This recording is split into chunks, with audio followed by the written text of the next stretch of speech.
are continuing the theme of lifespan development, all right? And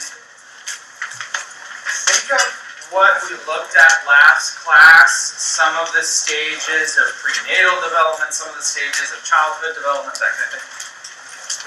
We're taking a very specific concept in childhood, attachment, and if you remember what I mentioned last class with the whole idea of you've got a baby there, you hold out your finger and then they latch onto it, that grasping reflex, think of that as kind of, keep that in the back of your mind when we look at some of this attachment behavior that we're going to get into.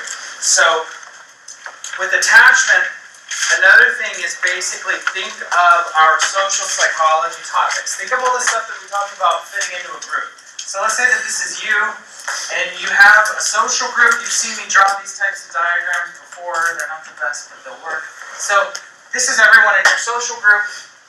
You have to get along with other people in your social group. And it's important for you to get along with a lot of people in your social group. What we're looking at with attachment, though, is something a little bit different. This is basically connecting with another individual. And we've seen this, we saw this at the beginning of the semester. Remember with some of the Helen Fisher research on romantic love, you've got lust, you're attracted to someone, you have romantic love. You're focused on that person, and then you have attachment. You form a long-term pair bond connection with that person. Okay, so that's attachment that we already kind of looked at. We're not looking at attachment from that perspective, though. We're basically looking at the attachment where, you've got mother and child. That's the attachment, basically, that we're looking at. Or parent and child, that kind of attachment. We're looking at it from that context, okay? You're still connecting with another individual, though. Love, I want to make this really clear, though. Love has a very strong relationship with attachment, but they're two different things. And I want to point this out for a couple of reasons, because I'm going to walk you through some of the history of this attachment research. And a lot of it back in the day was getting convoluted with love. In fact, the original research questions that people had when they were first studying attachment, they didn't know that they were studying attachment at the time. They framed it as if they were studying love. Well, love and attachment are intertwined. They're connected. But as we saw at the very beginning of the semester, they're different brain systems and they're separate. And if you can conceptualize love from being separate as attachment, it's not that one is better than the other, but if you can conceptualize them as being different, this talk is going to make a lot more sense. And I'll show you some examples of this as we kind of move on. You've got separate brain systems, and if you understand love and attachment as being separate, you're going to, is it chicken wings? It's the fries again. Alright. That's okay. That's fine. You just enjoy those. And I'm going to live vicariously through you. They look great. Okay. What were we doing? Something about psychology. Okay, so the idea is that they're separate. But don't get confused, because I'm actually going to show you two different video examples that are kind of walking you through research where in the actual video itself they're kind of convoluting them. I just want you to think back to the very beginning of the semester, that romantic love research where if you're dating, in the dating context, you're attracted to them, you're focused on them, and then you have that long-term connection with them. They're different things going on in the brain, and that's all we really need to worry about on this today. We're going to look at three different perspectives on attachment. So the first one, I'm not going to spend too much time on this, your oxytocin systems in the brain with attachment, because we've already seen this before, so this is a review. So think of oxytocin, we saw this in the personality day, with the oxytocin and estrogen systems, how they're influencing personality. We saw this in the sensation perception day, where we were looking at oxytocin's relationship with touch and physical connection. But at the end of the day, oxytocin is a neural hormone that encourages social relationships, or it has a specific role to play with social relationships. So, and we've looked at this already, if you're hugging someone and you have that nice hug that kind of goes on for a little bit too long, and then you feel good, you feel happy, you feel more calm, you're less stressed, you feel better, that there moment, when you had a bad day, comfort that you feel, that's oxytocin. This is also released during sex. It's a very basic component to the pair bonding process. It makes childbirth run easy when there's oxytocin being released. I won't say too much on we've already looked at how it is influencing personality, so I won't say too much on that. But a big thing with oxytocin is it plays a specific role with social connections. And this is new research. This is information that you're going to start to see with oxytocin in the next few years coming out. But oxytocin has a special relationship with fear reduction. But one of the problems with it is it's not all good. This is the newer thing that's being researched with oxytocin. It definitely plays a role with social connections, kind of like if you're experiencing this rush of oxytocin, you're more connected with your social group or you're more connected with the person that you have this attachment to. But on the downside, and I won't spend too much time looking at this, but on the downside, let's say that you have a different social group over here. This is your group, and these are the out-group members, so you have a different social group. One of the things that oxytocin seems to have a role in is out-group bias. Basically, conceptualize it this way: you have such a strong attachment to everybody in your own group, you might have a situation where you are not interested in figuring out what the other group of people is doing, where you see the other group of people as being threatening, where you see different types of people doing different things in a way that's unusual to you, and you're not really interested in that. You might see ethnocentrism. Ethno as in people, centrism as in your centrism down your own people. It's ethnocentrism. Well, anyways, you might see oxytocin playing a special role in how people are failing to connect with outside members. Even though it has a special part to play with connecting with your own group, it might also at the same time be kind of motivating people to get pushed away from the out-group members. Okay. I'll show you a short little example of this, and then I won't spend too much time talking on that though. But interesting thing about attachment is that it releases opiates in the brain. And opiates are associated with things like pain killing, stress relief, anxiety relief. You have a close attachment with someone. You're having a bad day. You feel physically bad. You might be injured, or you might be really stressed out or upset. That person that you care about, that you have a strong attachment with. Oh, you guys have all heard this thing before, like the kid gets injured, and mom says, "Come here, I'll kiss it, and I'll make it better." The mom kind of holds the kid, and they go, "Oh," the kid cries, and all of a sudden the kid actually feels better. He's familiar with this if you're not experienced it firsthand, but you know the idea of this. Or you feel like you've had a really rough day, and then you get that nice hug, you get that kind of comfort. What you're seeing in an attachment situation is opiates, pain-relieving chemicals are released in the brain. If you think to certain types of narcotics or certain type of pain relievers, you guys know like what kind of drugs have opiates in them? Heroin, what else? Oxycontin, yeah. Hydrocodone, yeah. What else? Vicodin? Anything else you can think of? Opium, a lot of these different drugs, what you're seeing is they're stimulating some of the same areas in the brain that you would have stimulated if you had that really close connection with someone. You're seeing some of these painkillers are stimulating regions in the brain that are involved in comfort when you're connecting with another person. This is a really interesting thing what's going on when people are taking a lot of different pain relievers. Well, anyways, think about the examples on attachment that I'm going to give you today in this context. What does attachment have to do in the brain? So back in the day, in the 50s or so, you started to see this psychologist, Harlow, come up with these original experiments in attachment. And I want to walk you through this. They used to use these rhesus monkeys, these rhesus macaques. Okay? Think of the operant conditioning experiments with the old pigeon in the box, like the Skinner box. You saw this?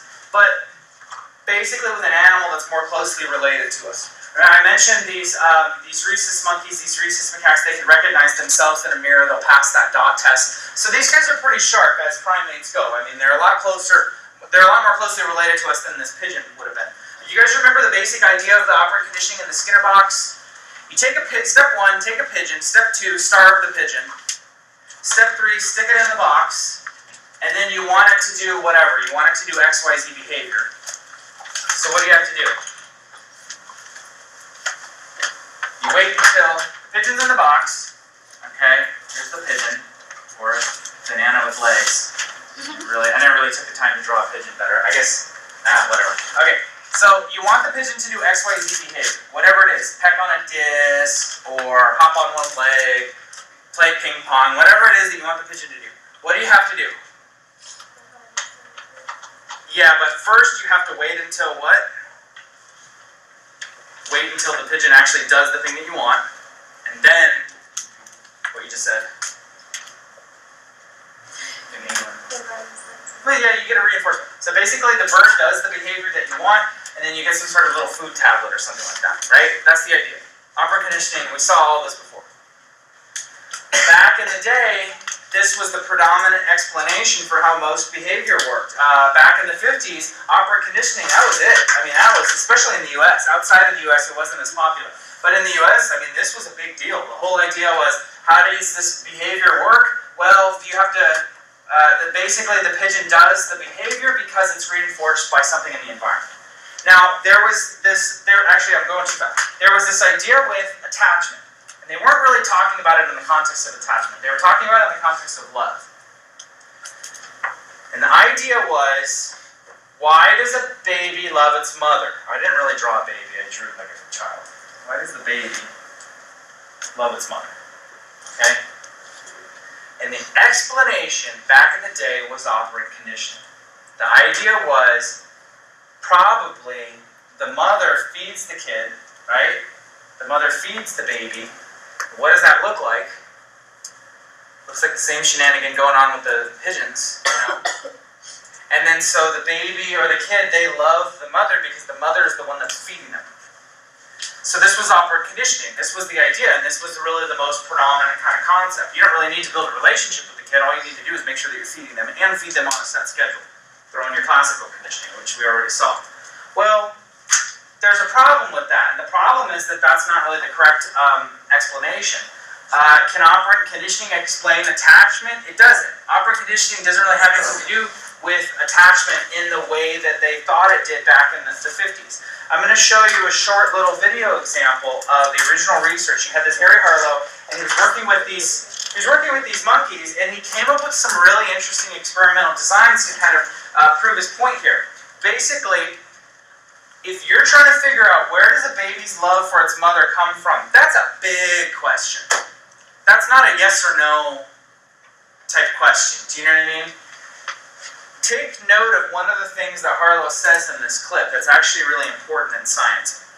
He started researching attachment. And the way that he talks about it is, what we're trying to do is define and measure things that are difficult to define and measure. So if you're looking at something like attachment or love or something like that, well, that's really hard to study that kind of stuff, because that's such a broad topic. So your starting point is define what it is you're looking at, and then try to measure the actual results that you get when you kind of run tests, basically. So anyways, this is the original research on attachment. And by the way, do you guys ever see the Powerpuff Girls? Yes. Yeah. Like, you remember the Professor X, and you remember Mojo Jojo? Yes. The robot with the brain or whatever? I am 100% sure creators of that show watched a ton of Harry Harlow footage. They watched these very experiments, and it was the inspiration for a lot of the Powerpuff Girls for one reason or another. All like the crazy monkey. You guys know Powerpuff Girls and the crazy monkeys? Yeah, and the lab coats and all this kind of stuff. Harry Harlow. All day long. All day, every day.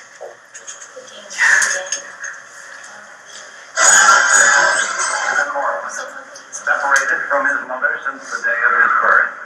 He has been adequately nourished and well cared for. But literally, his life hangs by a thread. A soft cheesecloth pad that is his only companion, his only comfort. Once a day, the pad is removed for cleaning. Until it is replaced, the monkey is troubled, distressed. Permanently deprived of it, he may die. Die of loneliness. He may die for want of love.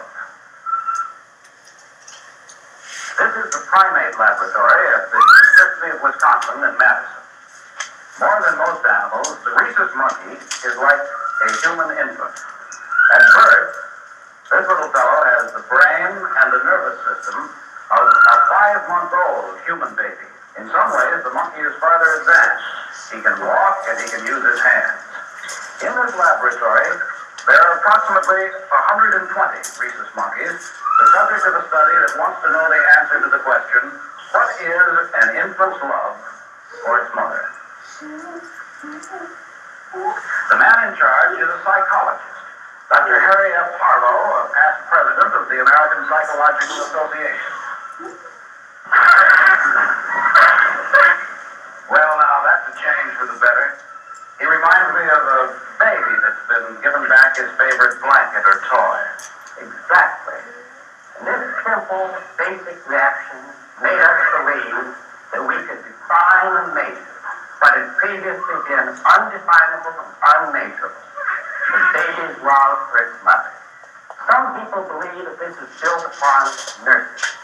But is it not possible that this is formed from a need to cling and cuddle, a need for contact comfort? Now, obviously, in doing these researches, we cannot use real human mothers and human babies, but we think we have the best possible substitute, a baby rhesus monkey. The responses of the baby monkey are very similar to those of the human baby. But in conducting these researches, we ran into a very difficult problem: to create an inanimate substitute mother over which we would have complete experimental control, but a mother which the baby would love. Now, this is what we tried. We constructed 2 substitute mothers, and they are unusual and remarkable mothers. They have absolute patience. They are available 24 hours a day. They never scold or strike their babies in anger. And we have absolute experimental control over them.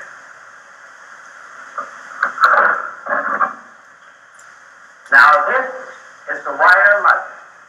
We can build out or build in nursing as we desire.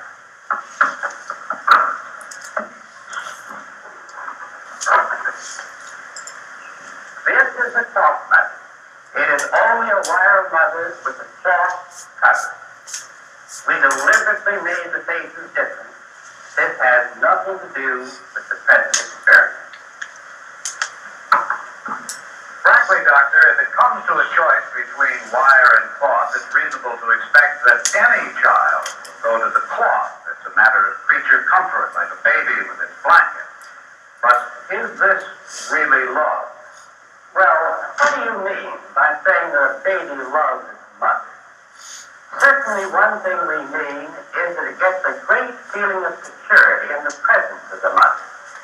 Now, Mr. Collingwood, wouldn't you say that if you frightened the baby, that it went running to its mother, was comforted, and then all the fear disappeared and was replaced by a complete sense of security, that baby loved its mother? Sure. All right.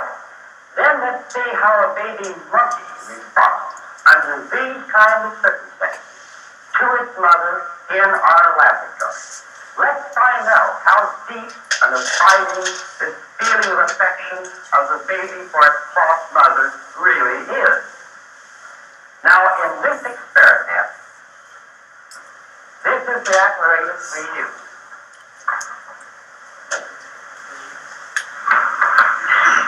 That looks diabolical. That's just the way the baby monkey feels about it. Flashing eyes, loud sounds, moving mechanical parts, all of these things are designed to frighten a monkey. So that's Mojo Jojo. Here we have a simple, resting baby monkey. Now, one of the things I want to pause, because, okay, first they're going to scare the monkey, which is not nice. The monkey runs to the mom who provided, the artificial mom who provided comfort. And then His personality changes. We saw oxytocin in the personality systems earlier on in the semester, not worried about it too much. But what you're going to see is the personality change. And once the monkey gets that contact comfort, you're seeing oxytocin systems becoming more active. And this is the outgroup bias concept that people are researching right now. The idea is, okay, you form this connection with your group, and then now you can challenge whatever kind of crazy, outgroup member is trying to attack you, Mojo Jojo or whatever like that. So that's what you're going to see with this monkey. Let's find out what his reactions to his mother are when we frighten him.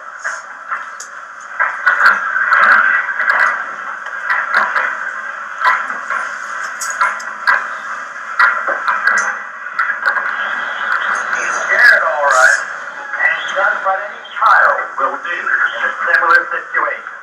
He runs away. It's more than running away. He was running to his mother, to touch her, to drive away his fear. Contact with the mother changes his entire personality.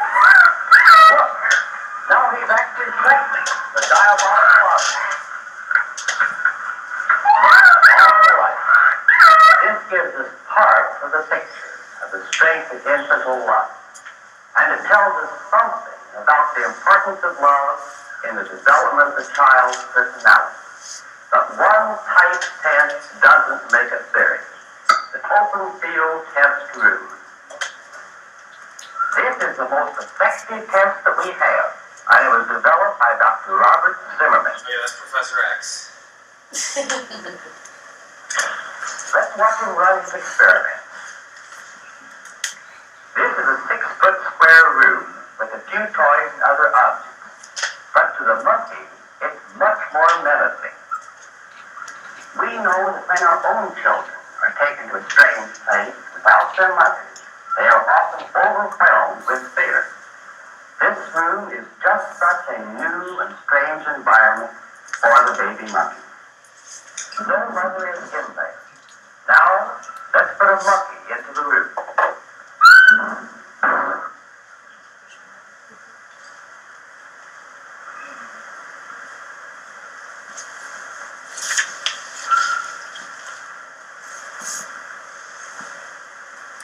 Notice how cautiously he enters the room.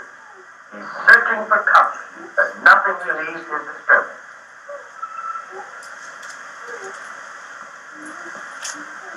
Now we'll take the baby monkey out and put in a wire monkey.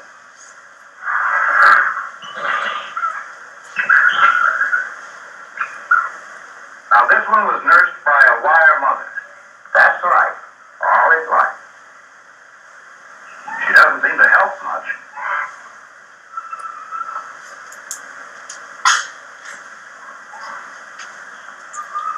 Now, we'll try the same test with a cat mother in the room.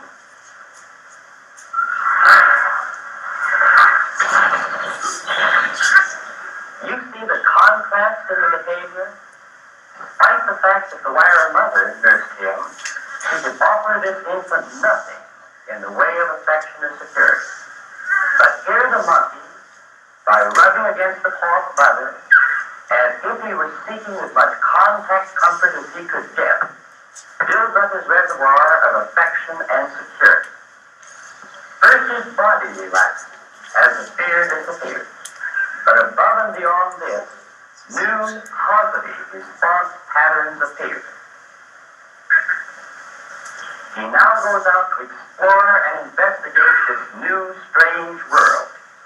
He is now a normal, happy, curious baby.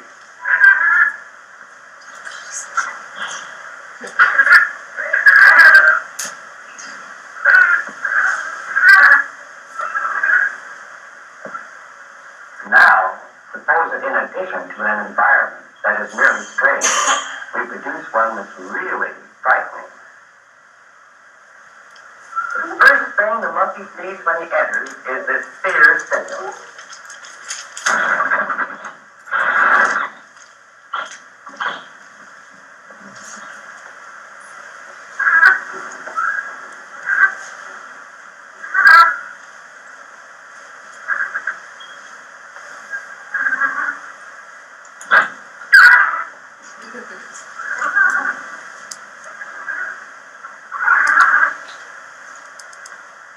Just touching the cloth mother, holding on to her, gives him the confidence to examine the very thing that previously terrified him so completely. But we still don't know how compelling is this need for the infant to reach the mother.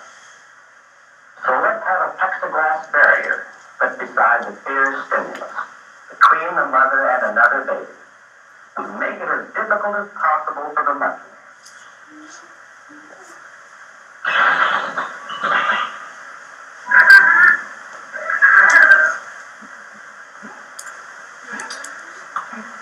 Notice how he is relaxing. Slides down, clutches the mother, puts his thumb in his mouth. He's comforted. Then he's relaxed.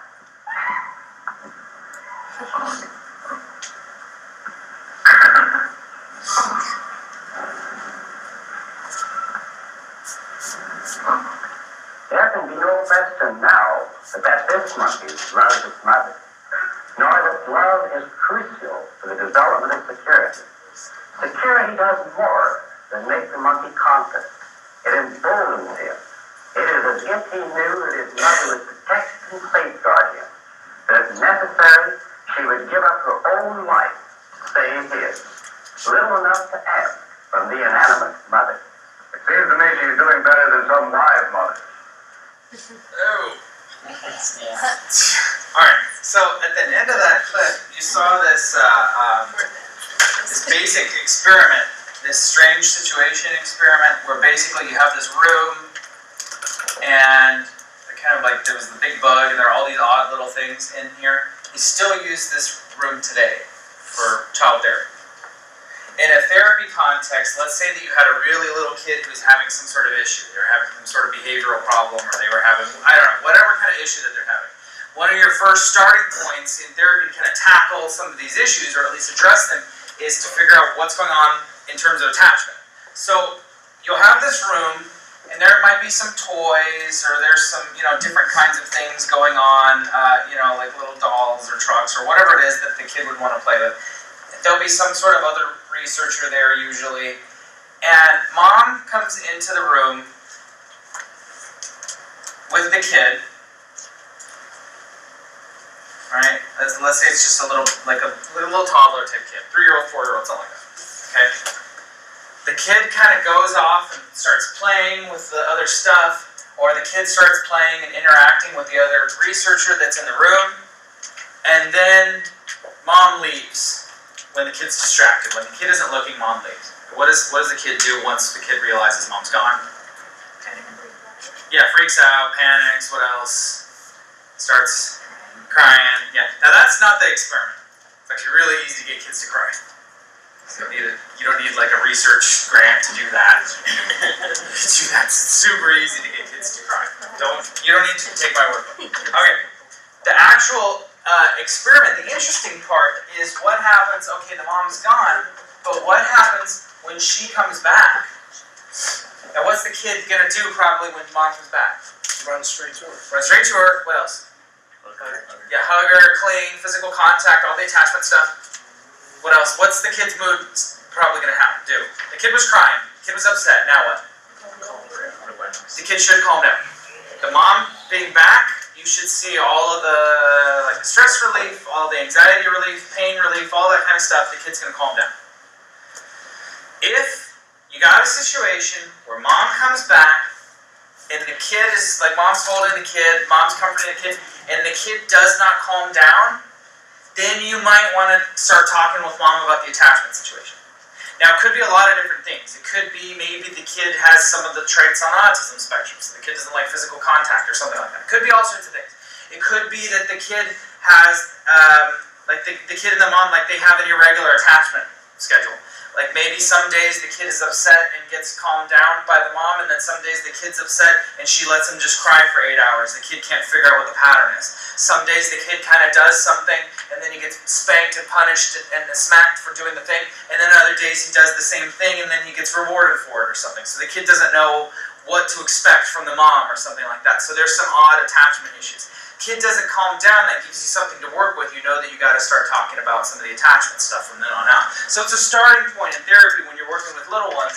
These types of experiments, they still actually use them. You call them the strange situation experiment.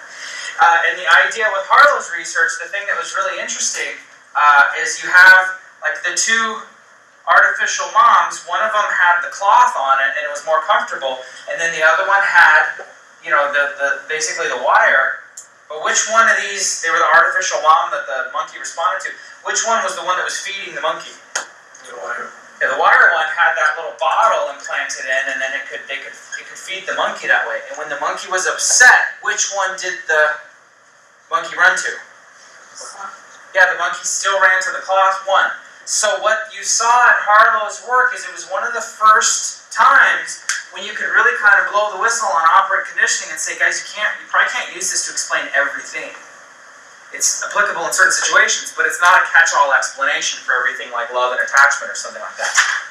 You got to look at the physical comfort thing, because the food should be a rewarding thing. It should be a reinforcement. But in the case of when the kid's uncomfortable or the monkey's uncomfortable or whatever, it's not. It's not to the same degree as physical contact comfort is. Well, back on to the, let's look at this strange situation room again in a different way, okay? Now, this strange situation experiment, you can look at it in different animals, and I think when you look at it in different animals, it kind of clarifies what we're working with here. Take a cat, a monkey, and a human brain, for example. It might strike you by looking at the shape of them that they're really similar. It's the same basic brain. Different levels of complexity. The human brain is a little bit bigger than the monkey brain. Well, it's a lot bigger than the monkey brain. The monkey brain is a little bit bigger than the cat brain.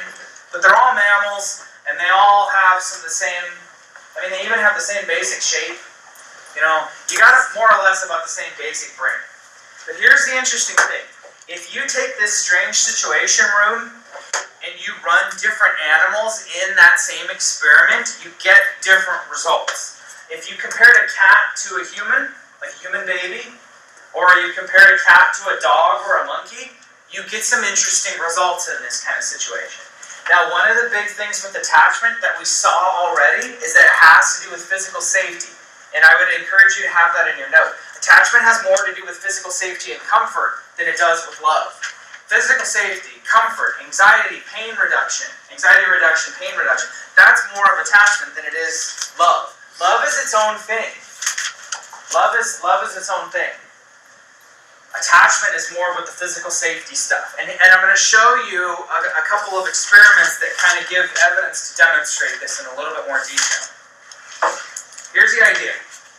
If you take a dog, you guys have a pet dog. Who has a pet dog, or you spend time with dogs? The majority of people. If you have a dog, and you're walking around the house, where's the dog at? It's right there. You're probably stepping on it half the time. It's right there. You know, when you leave, because you went here, and when you come back home and you open the door, what's the dog doing? Like, oh my God, you're here. This is so great.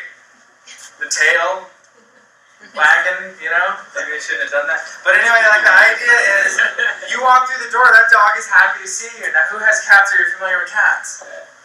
You're at home with a cat. Where's the cat at? Somewhere else. It's somewhere. It might be there for a few minutes out of the day, but it's somewhere. The cat's busy. Cat's got things to do. You leave to come here. You're here. Yeah, when you come back home, the cat, hey, where's your cat? You have to go find the cat. The cat was not waiting for you to get home. Well, the thing that's really interesting about dogs and cats is they have different attachment styles.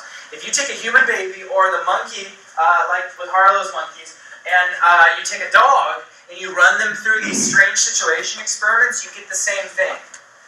The dog does the attachment behavior the exact same way that humans do, which is one of the reasons probably why people really like these dogs, is because, you know, out in the wild, they kind of all live together, they hunt together. You guys know this, they hunt in these big packs, so they depend on each other for food, they cooperate. Let's say that you're in a pack of dogs, and a bear comes up to you, and you're in a group of like 10 dogs, what are you guys going to do?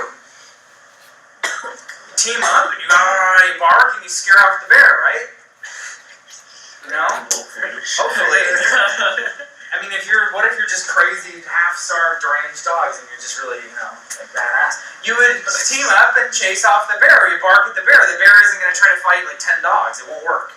Do you know what I mean? Think of it that way. With cats, you get different attachment behavior. And the thing is with cats, and the thing is with attachment has more to do with physical safety than anything else. Cats do not depend on their humans for physical safety. A cat takes care of its own physical safety. If you were in a group of cats, like let's say it was a dozen cats, and a bear comes up to you guys, and you're out in the wild, and you're a cat, and you're living in a group of other, like you have a bunch of cats hanging out. Do you guys ever walk through an apartment complex at night? And you turn the corner, you're minding your own business, and then you see eyes in the darkness, and then and there's like a dozen cats, and they're just sitting there. Or you ever get to campus early in the morning? Oh, yes. There's like 20 dozen cats that live by the library here. I don't know what the deal is. It'll freak you out, but you'll walk up and you'll see there's just a bunch of cats, and they're all just looking at you.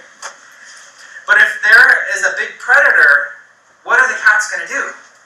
Like a bear comes along to the group of cats, they're going to scatter, they're going to go their own. But there's no benefit in them teaming up to try to chase off the bear. They're going to be a lot more successful if they each kind of scatter and go their own way. You can't get all of us, And then, hopefully, you just have to run faster than the next cat. And then most of them are going to get away because they're going to go on their own. Well, cats don't depend on each other for safety. If you have a pet cat, they also don't depend on you for safety.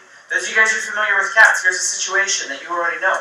You're sitting there on a couch, and the cat is next to you somewhere. You're either petting the cat on your lap, or the cat's next to you, or the cat's in the same room. Things are fine, things are quiet. Somebody rings the doorbell, or they bang on the door really loud. What does the cat do? They're coming for me. Oh crap. And the cat takes off like they're trying to kill me. And you're looking at the cat. Hey, I got this. It's like the FedEx guy or whatever. You know what I mean? The cat doesn't need to be afraid, but they are because they don't depend on you for their personal safety. In the wild, they'll socialize with each other, but they don't hunt together. Think of those African wild cats we looked at a few weeks back. They don't hunt together, and they don't depend on each other for safety because there's no point. Why would you bother doing that if you're this little tiny cat? Now, here's the thing. I'm going to show you a couple of experiments where these researchers put cats through these the strange situation experiment, and it's different. It looks very different from what a human baby or from what a dog or a monkey would do in this same kind of attachment kind of situation. But here's the idea. Love is separate from attachment. The cat might still love their humans, but they don't make attachments the same way that a human baby would, or the same way that a dog would. And here's the idea. If you have a good relationship with the cat, what I'm telling you is that if you have a good relationship with the cat, you actually have a good relationship with the cat. That cat is not depending on you for safety. It's not an attachment-style relationship the way that, like children would have an attachment-style relationship. Every cat owner wonders just how much their cat loves them back. Professor Daniel Mills of the University of Lincoln is studying how attached cats are to their owners. We were interested in how do you actually characterize the relationship between a cat and the owner. Owners invest a lot emotionally in the cat relationship. Now, it doesn't mean that the cat's investing in the same sort of emotional relationship. So our research was really aimed at trying to look to see whether or not cats are making that emotional commitment. This is the strange situation room. Here's your chair. Here are the toys. You can set the baby. Daniel's team adapted a famous psychology experiment from the 1970s that was originally devised to study the attachment between parent and child. When mother has a secure base, a child has the confidence to go exploring into the furthest corner of the room. Time for strangers. A stranger is introduced into the room. The child doesn't know how to take the stranger. He's going to mother. In the next part of the experiment, the mother leaves when the child is not looking. The revelation of the experiment was the reunion. The child shows nothing but a dramatic desire to get to mother as quickly as possible and cling. Psychologists concluded that this pattern of behaviour meant the child has a strong attachment to its parent. Daniel's team have reproduced the experiment with dogs. While the dog is distracted, the owner leaves.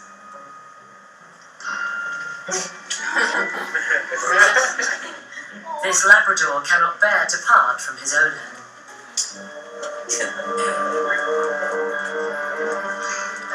Now comes the reunion.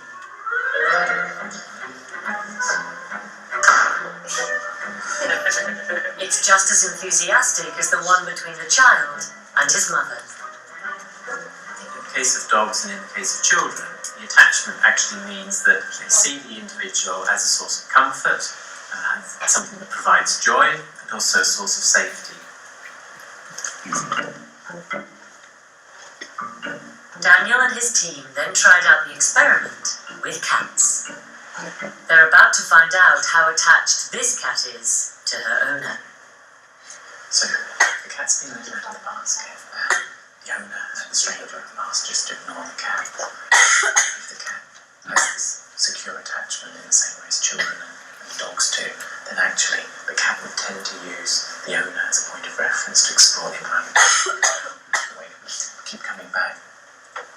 In this case, actually, the cat's getting interacting a lot with the stranger. So it's not actually using the owner as the point of reference. It's making its own decisions.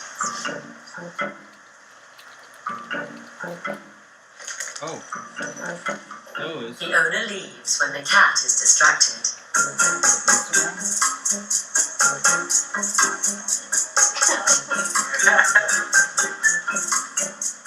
But what will happen when the owner returns? The cat is unmoved. What our research shows so far is that the relationship between a cat and an owner is not what would be described as a secure attachment style relationship. Certainly, owners believe that their cats are very affectionate towards them, but we're starting to think the cat views the owner more as the provider of resources than the provider of safety, which is the key feature of the secure attachment. Daniel and his team have studied 20 cats. Though they haven't yet completed their analysis, the evidence suggests that cats may not need us as much as we'd like to believe. Clearly, cat owners love cats. It's difficult to say whether or not cats love back. Well, the thing with the cats is that they don't depend on you for safety, and so that takes all of that attachment behavior off the table. Now, a different set of studies that I just actually only read this like a month ago or so I didn't put it into this presentation because I need to sort through it better. But different set of studies basically where you give a cat an option of giving them some sort of food to eat or the option of their owner petting them. And more often than not, the cat chooses the option of being pet by their owner rather than food. And so there's a lot of evidence out there that when you have a cat and the person has a good relationship with the cat, it's actually a good relationship. It's something else. It's not necessarily the attachment, though, because the cat doesn't depend on you for safety. If you have a cat that's neurotic, for instance, and you want the cat to calm down, you do little things that you would do to kind of make a nervous person calm down. Like their food dish, you don't put it up against a corner where they have to have their back to everyone. You pull it out a little bit. If you take a really good example of this, and then I'll move on. If you take so let's just talk about cats for like the next hour. This is your wall, and then this is your food dish. If you take your food dish and put it right up against the wall where the cat has to have like its back to everybody, that stresses the cat out. You can try this if you have a cat around. Take that food dish, and all you gotta do is move it away from the wall, like a foot away from the wall. When it's here, what you'll see is the cat stands in this area looking at everybody else. So it's kind of like you don't want to have your back to people, you think they might stab you. That's how the cat kind of thinks.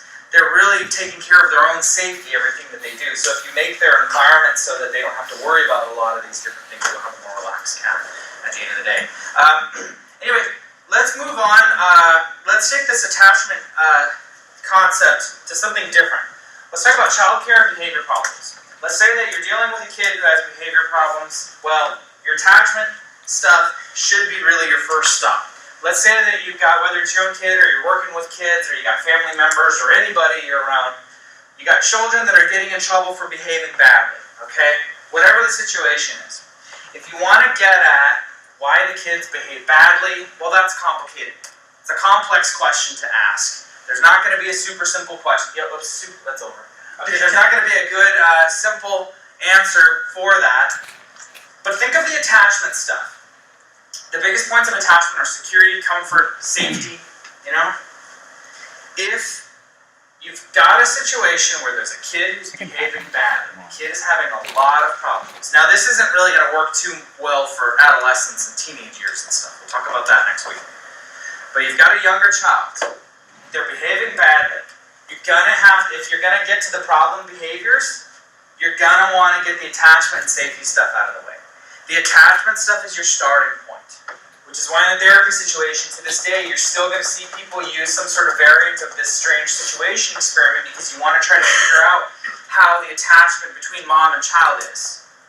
If the kid calms down when mom comes back, okay, your attachment stuff is looking, it's looking all right, kind of, so we can kind of go from there.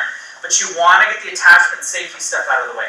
If you've got a kid who's misbehaving and they don't feel safe, they don't feel comfortable, they don't feel secure, well, there you go. That's your starting point in trying to address behavior problems that they might have. Now, there's a different concept that I want to mention, and I want to show you guys some evidence for this, and also there are a few terms and definitions that we can kind of get out of the way, some stuff that we've already seen throughout the semester, but think of this thing that people do with kids where they're constantly worried about teaching kids right from wrong. You guys will see this if you ever read a children's book. You guys ever read a kid's book? It's like half the time in the kid's book is, oh, this is right and wrong, or people will talk to children and then they'll say, oh, these are the good guys and these are the bad guys. You guys have seen this when kids do that. That drives me actually crazy though, because adults will do this. They'll do this in politics. These are the good guys and the bad guys, and I think, really, are we three? Like that we're talking like this? Can we have just a little bit more sophistication when we talk, besides good guys and bad guys? It's great if you're three. Actually, even if you're three, though, it's not really that necessary. There are a couple of concepts that I want to point out. There's top-down processing, and then there's bottom-up processing. So top-down processing, this is a term that's kind of important that we use a lot in psychology. Top-down processing is just something that you're going to learn from the environment. So this is basically your culture. This is the way that your family works. This is the stuff that you learned just from interacting with people or whatever. You know, what we're doing in college, that's more top-down stuff. So think of what we saw the other day. Baby's born, they can recognize all these different faces, human faces, monkey faces. The idea with top-down processing is you're around humans all the time, so you better learn to get better at processing the human face. Okay? That's your top-down processing. As for the bottom-up processing, these are your inborn things. This is human nature. These are your instincts. These are your behavioral adaptations. This is basically the stuff that the kid's just born being able to do. The cats that don't really like water. Okay? That's your bottom-up stuff. Now, one of the things that people they get stressed out kind of telling kids right from wrong all the time. There's a lot of evidence, and I'll show you some experiments here in a moment. There's a lot of evidence showing, even with very, very, very young kids, we're talking some of these kids barely a year old or so, that they have a simple grasp of right from wrong. They have a simple grasp of, this is a pro-social person who's helpful, who's doing something positive, and this is a person who's not. This is a person who's not helpful. This is basically, what you would call the bad guy of the situation. Little kids, year-old kids, already have a working understanding of this concept. Not something that's top-down, not something that's learned, something that's already an inborn type of thing. Kids also, too, think about some of the attachment stuff with the grasping and clinging behavior. You're going to need some of that attachment behavior if you're going to form these social groups later on. Understanding cooperation and fairness and reciprocity and some of the things that we saw last class, where kids kind of will spontaneously help out somebody Who needs help? Remember with the dropping examples and stuff from last class, the clothespin, he's dropping the clothespin and the kid just spontaneously walks over to the other end of the room, picks it up and hands it to them. All this cooperation behavior, kids don't really need to learn. It's already in there. It's already it's bottom-up type of thing. If you're looking at something like morality, like telling kids right from wrong, it's a complex subject, and like most complex subjects, morality could be both. It could be top-down where you learn it. It could be bottom-up where you're kind of inborn with it. One of the things, though, that I just want to point out is that parents, educators, people working with children, a lot of the times they get really stressed out about teaching kids right from wrong. But there's a lot of evidence, and I'll show you in a second, that kids already mostly get that. Because this is a very basic instinct. It's a very basic concept that you're going to need if you're going to fit into a social group. You're going to need to be able to understand some of these complex topics, like this person's helpful and this person's not helpful. Okay? One of the things, I'm going to show you some of this research here, where they're demonstrating that kids already have some sort of attraction to right from wrong at a very early age. And one of the things that I want to stress here is that instead of kind of worrying or focusing on teaching kids right from wrong, you might get farther if you worked with kids on taking somebody else's perspective. Or instead of working on teaching kids right from wrong, you might get farther if you worked with kids on teaching them self-control. The self-control and taking somebody else's perspective, those things are actually really hard to do, but the kind of the right from wrong, kids already kind of get that already.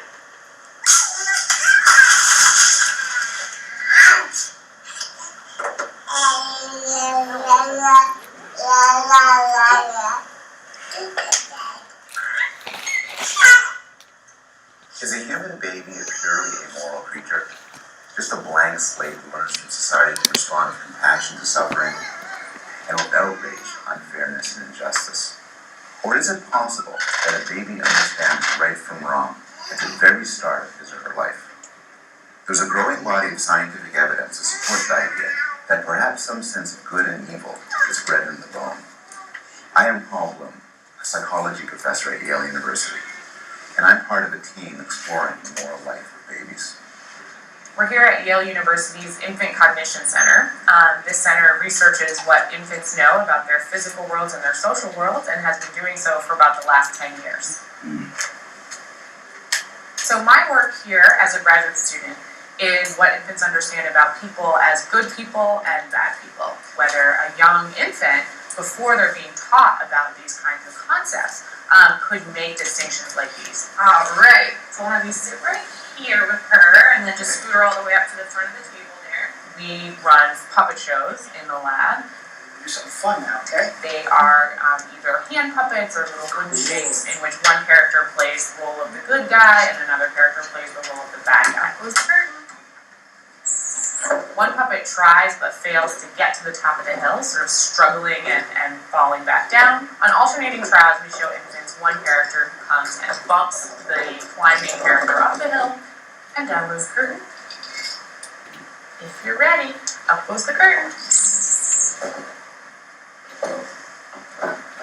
On another trial, we have a character who comes and bumps the character down the hill. Down goes the curtain. And up goes the curtain. When infants see that interaction sort of over and over again, between 6 and 14 times. After they're sort of finished looking at it, when they're nice and bored, we simply ask them to choose between the two characters.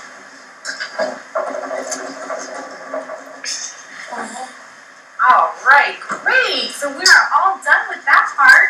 We're just going to have her choose between the puppets now. That one. All right, good job. That was a helpful guide, wasn't it? Astonishingly, really, we are finding that upwards of 80% of babies are choosing the character who is helpful over the character who is unhelpful. All right, gorgeous. We found that ducky. Thank you. And in another of our tests is a character who has a ball, and he plays with his balls happily, and then he drops his ball to one side of the stage or another. At the back of the stage, there are two characters, one of whom runs up when the ball goes over near him, grabs the ball, and gives the ball back to the character who dropped it. On the other hand, the character on the other side of the stage, when he runs up, he grabs the ball and runs off stage with it. So we are just going to have her choose between the puppets now. Oh, that guy? All right, that was the nice guy. I heard about the concept and I thought it was a really neat idea. We just like to participate in baby science. The girls really enjoyed it. It's a lot of fun. To improve our chances of becoming better parents. In another scenario, we showed infants a character who tries but fails to open a box. Hey, gorgeous one, who's the curtain? One character comes and helps him open the box after he struggles. And down with the curtain. Who's the curtain? Another character comes and jumps down on top of the box to prevent him from doing so. Okay, great. Now we're just going to have her choose between the puppets.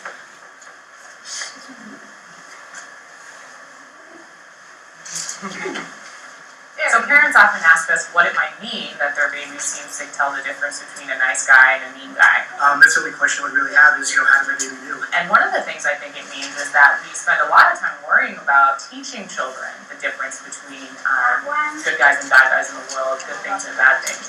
But that in fact these things might be something that infants just come to the world with. 50 years ago, we didn't understand a lot of what we understand now.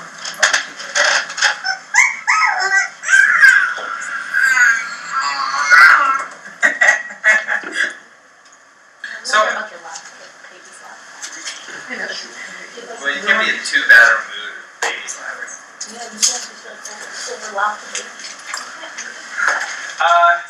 Taking perspectives of others is actually something that children aren't really that great at doing. And a lot of behavior problems at their core could come from this. If you're dealing with a kid who has some sort of behavior problems, maybe they're not really taking the perspectives of others very well. Children, and I want to kind of give you a little bit of background on this, because a lot of people aren't always really aware with how bad kids are at taking other people's perspectives. Children really struggle with taking someone else's perspective, and this is a really big social problem, because imagine you're living in a social group, and all these other people are doing other things, and you can't really take their perspective, you don't really understand why they're doing the stuff that they're doing. You're going to have some conflicts popping up all the time. And little kids aren't really that great at taking others' perspectives. In fact, they're kind of horrible at it. But they have these strong drives to conform to authority and to the social group. They have these strong drives to love, to be loved and to be accepted. And they have all this strong attachment behavior. So we don't really notice this. If you look at children, and I mentioned this the other day, they have these really strong drives for conformity. They have very strong drives to follow authority. Which is why, if somebody tells a kid something and they seem to know what they're talking about, a kid's just going to kind of go along with it.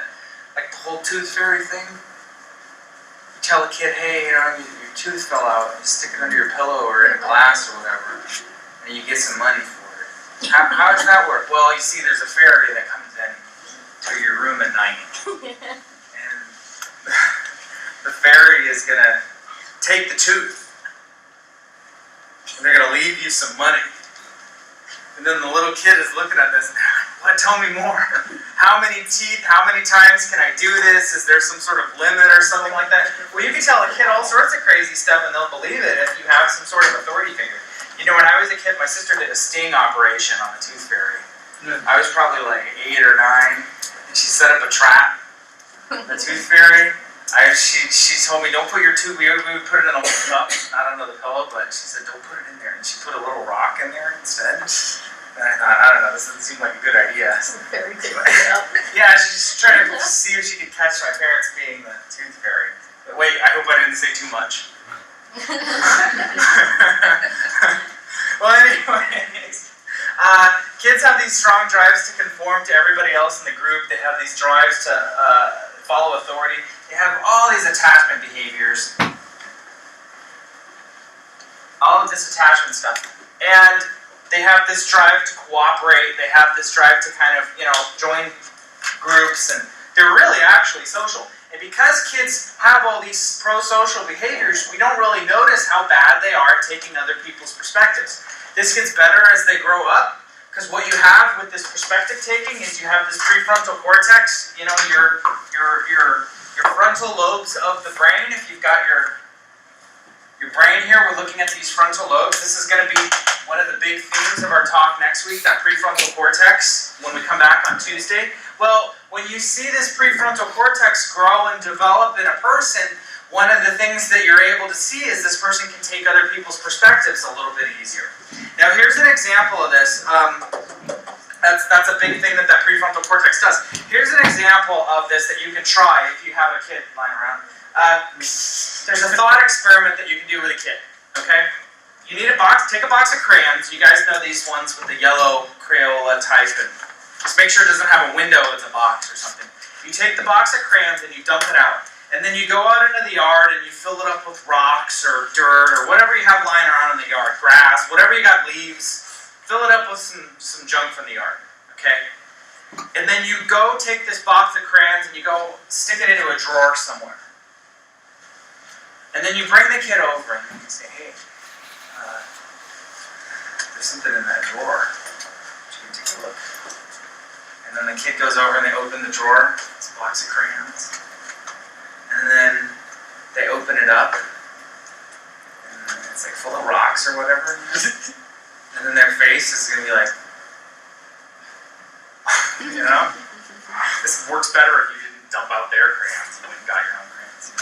They're gonna be a little bit surprised, but that's not really the point of the thought experiment. You're gonna be a little bit surprised, like what are you trying to do? Why are you doing this to me? Why? And then you have them put the lid back, and they put it back in the drawer. Okay. And then you need another kid. You don't really actually need the other kid there, but basically you need maybe like a neighbor kid or a kid at school or a kid at like a cousin or a sibling or whatever. And then you say to them, or even another adult would work. And then you say to them, hey, your friend Pedro or whatever from school, he's going to come over. And when Pedro gets here, he's going to go in that drawer, and he's going to look at that box. He's going to open it up. And then this is what you ask the kid. What do you think he will think is in the box? What does the kid say? Yeah. Well, that's a fact. The kid will say, he think whatever you put in it, like you put rocks in it, the kid is going to say, hey, if it's a young kid, we're talking like 4, 5, 6-year-old, that kind of thing, the kid's going to say, Pedro will think that there are rocks in that box. Well, Pedro had no way of knowing that you put rocks in there. It looks like a crayon box. So the mistake that you'll see with kids at that age, at an earlier age, by the time they're in adolescence, they're like 12, 13, 14, they shouldn't make this mistake anymore. Younger children will make this mistake where they'll think that the other kid will think that it's rocks in there, just because they know that there are rocks in that box, rocks in the box, and then they're going to think that everybody else must know that also, because that's what they know. They don't get that somebody else's perspective is they're going to look at the box and then see that it actually says crayons on it. As kids get older, though, they get better at this. That mistake is not random. That mistake comes from this undeveloped prefrontal cortex, and they're not able to take other people's perspectives.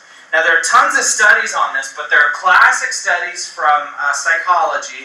There's a psychologist, Piaget, and back in the day, Piaget started noticing that in child development, there's a problem historically with how people used to talk about children. People would talk about children like they're just tinier adults that make more mistakes. Like they're tiny adults that get stuff wrong more often. And what Piaget started to write about in his child development research was actually when a kid makes a mistake, it's actually really interesting, because the mistakes that children make at certain developmental stages of their life match up with certain cognitive abilities that they have at that point. So remember the example from the other day with the concept of conservation? That was a Piaget example. The idea that the kid doesn't get that it's the same amount of quarters just because you spread them out, or the idea that the kid doesn't get that it's the same amount of graham crackers even though you broke them in half. You remember these from the other day? Yeah? That's a Piaget kind of concept.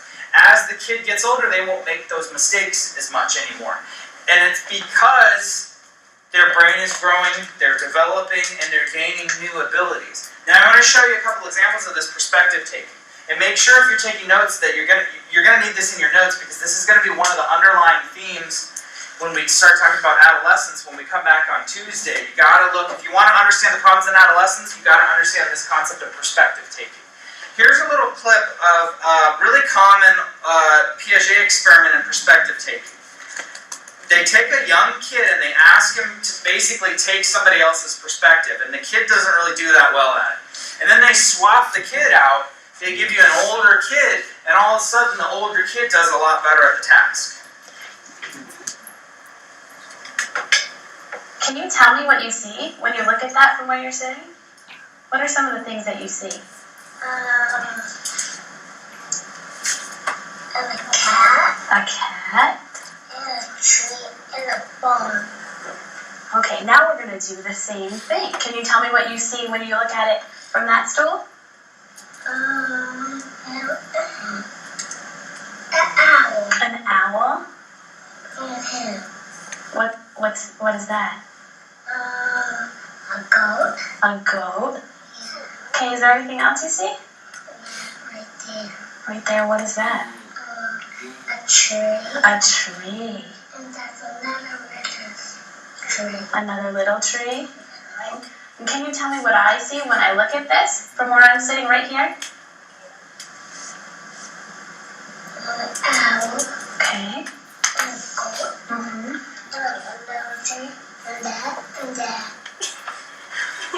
Now here's the idea. Swap out for an older kid, this kid doesn't make the same kind of mistakes. Your prefrontal cortex had a few extra years to start to grow and cook more, and so now this kid can take her perspective better. Okay, so can you tell me what you see from that side? A fox and a bone and a volcano and a rock and a big fat Christmas tree. Now, Braxton, can you tell me what I see from where I'm sitting? A bird and a river and a volcano and a horsey and a rock and a tree. So you guys caught that? The older kid he realized that she couldn't see all those other things that he could see. So the older kid didn't make the same mistakes. As kids get older, this perspective taking kind of gets better. Well, kids are really rough at taking the perspectives of others, and they have a hard time taking other people. They have a hard time doing this. But here's the thing, and this is one of the things that you're going to want to have in your notes.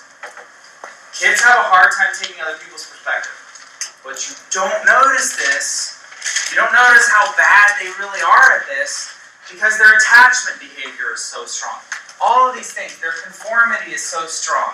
Their willingness to follow authority is so strong. The Milgram authority experiment has nothing on child development. If you had an authority figure go up to a kid and tell the kid what to do, the kid just does it. The kid will follow blindly authority like no other. The kid has all these different attachment behaviors. And so since they have all of this other stuff going on, we just don't see how poor they are at taking other people's perspectives. Now, if you have a really, really, really little kid around, you got a little kid around, like a 3-year-old or something like that, and you tried the crayon box experiment with them, the little thought experiment with them, and you want to do something different that's a little bit more fun to kind of illustrate this point. A really simple thing that you can do that will demonstrate that a kid can't take your perspective worth a darn is go and play hide and seek with them. Did you guys ever play hide and seek with a little kid? These are some of their clever ideas for hiding. It's like a bunch of... That's not a good hiding spot. Yeah, that's basically it. That's the logic, right? I mean, seriously, this is your hiding spot. The funniest thing is if you ever play... Oh my gosh, if you ever play hide and seek with a really little one, it's so much fun when they have like a kind of like a crappy hiding spot. like this, you know? And then you walk around, and then you make a big deal, where's he at? They will start laughing, they lose all, no self-control there, and they just think it's the funniest thing. Where is this kid at? I just can't find this kid anyway. And then you'll just hear the giggles. They will just start laughing. It's one of the this one is awesome. Just get all of that crap out of there, and then halfway fit into the shelf. Get all that junk. Nobody's ever going to notice this kind of thing. Yeah, this is good enough. I'm not actually going to hide this is my favorite one. If this ever happens, you're playing hide and seek with a kid, you gotta walk around saying, well, I can't find him anywhere, but where did this lovely lamp come from? I really do like this lamp, but oh well, I guess I'll turn around. They'll just bust out laughing because they just think that they're getting away with it or whatever, I don't know. But they can't take your perspective, but you don't notice it because they do all these other behaviors to kind of make up for it. Kids have this incredibly strong drive to connect. Now this is going to be, when you come back on Tuesday, this is the running theme. When we switch into adolescence, we have a different set of problems. Because in childhood, yeah, the kids aren't that great at taking other people's perspectives, but we don't notice this because they have all these attachment behaviors and all this kind of stuff. This gets better over time as the brain develops, and you guys already know if you had a 12-year-old, they wouldn't pull the whole hiding as a lamp trick on you. If you had a 12-year-old playing hide and seek, they would give you a real, do you know what I mean? They would go into the closet underneath, like the coats or whatever. You know what I mean? You guys ever do this, you know, 12-year-old? They're going to actually hide. They'll go under the bed or someplace where you can't actually see them. That whole perspective taking gets better. But here's the problem, and make sure to have this in your notes when you're taking notes, because this is going to, when we come back on Tuesday, that's like a mouse sneeze. Okay. This is, okay. This is going to be one of the biggest problems when we look at adolescence. The need for attachment kind of slows down before the skills for taking other people's perspectives is fully developed. So if you want to understand the teenage brain, what's going on during the teenage years, you got to understand several things. Why do teenagers, adolescents have so many different social problems? Well, if you look at the brain, there are a lot of things going on. First of all, the kid doesn't need all that attachment behavior anymore. You know, if you're 3 and you have a bad day and you go sit on mom's lap and then you cry and you bury your head into her shirt and she'll kind of hug you and hold you and whatever. If you're 15, this is the age when kids will say, Mom, drop me off on the corner. Mom, I don't like it when you pick me up in the van. I'll just walk home. I'd rather walk home, Mom. Like, you're embarrassing me. Well, because they don't need all that attachment. That was my adolescent impression. I hope you like it. They don't need all this attachment behavior that the little kid needed. But in the adolescent years, their skills for taking other people's perspectives isn't already there. Another thing that's going on in the teenage years, and hold on one second. Your brain is going through this massive expansion. Neurons expanding all over the place, and you're seeing your emotional competency, so being able to read other people's emotions, that gets worse in the teenage years. So essentially, what we're going to look at when we come back next week, there's a perfect storm in the brain where you still don't take people's perspectives that well, you don't need all the attachment and conformity behavior as much, and then also, you're not as good at reading and displaying the appropriate emotions, and you're not as good at regulating emotions. You ever talk to a 15-year-old and they're like, the emotions are everywhere? Yeah, there's a lot going on in the brain at that point, and if you understand kind of the backstory, a lot of the issues that people have in adolescence make a little bit more sense. Anyways, I'll leave you guys to it. Have a good rest of the day.